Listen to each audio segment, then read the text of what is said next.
আসসালামু আলাইকুম সম্মানিত দর্শকবৃন্দ। আজকে আপনাদের সামনে যে ঘাসটি দেখানো হচ্ছে এটি মূলত সেই আমেরিকান 5G বলা হয়, অর্থাৎ গুয়াতিমালা হাইব্রিড ঘাস। দর্শক, এই ঘাসটি মূলত জমিতে ভালোই ফলন হয়, তবে এই ঘাসটি আপনার একটু জার্মিনেশনের সমস্যা, অর্থাৎ একটু কাটিং জার্মিনেশন কম হয়। তবে দর্শক দেখেন, ফলন কিন্তু কম হয় না। দর্শক দেখেন, আপনারা যে কেউই কিন্তু এই ঘাসটি দেখলে মুগ্ধ হয়ে যাবেন।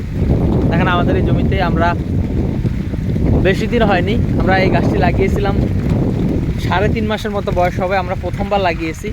দেখেন, এতটুকুন ঘাস আপনাদের জমিতে হলে পরে আপনারা কিন্তু গরু, ছাগল, ভেড়া, মহিষ, গারল যে কোনো গবাদি পশুকেই কিন্তু কেটে খাওয়াতে পারবেন। তবে দর্শক, এই গাছটি কাটিং জার্মিনেশন একটু কম হয় এবং আপনার কাটিংয়ের দাম একটু বেশি। এটা মেনে যারা এই গাছ চাষ করতে পারবেন তারাই কিন্তু এই গুয়াতিমালা চাষ করবেন। দর্শক, যদিও বর্তমানে আমাদের কাছে এই গুয়াতিমালা ঘাসের কাটিং আসলে নাই।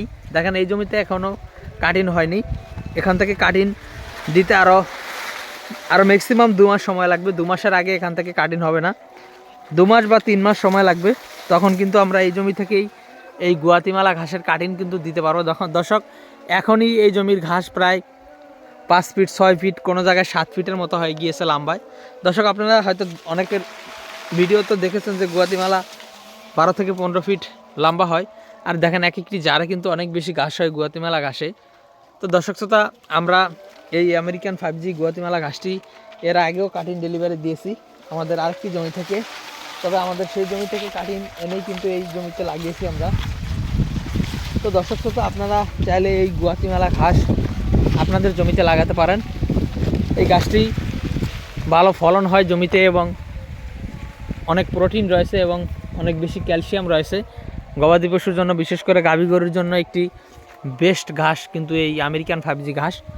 তো দর্শক, আমরা এখন বর্তমানে এই ঘাসের কাটিংগুলো দিতে পারছি না, হয়তো আরও 2 মাস পরে এই ঘাসের কাটিং আমরা দিতে পারবো। তো যারা এই ঘাসের কাটিং লাগাতে চান তারা আমাদের চ্যানেলটি সাবস্ক্রাইব করে আমাদের পাশেই থাকবেন। যখন আমরা এই ঘাসের কাটিং দিব তখন আমরা এই ঘাসের ভিডিও আপলোড করব, তখন আপনারা আমাদের কাছ থেকে এই ঘাসের কাটিংগুলো সংগ্রহ করবেন।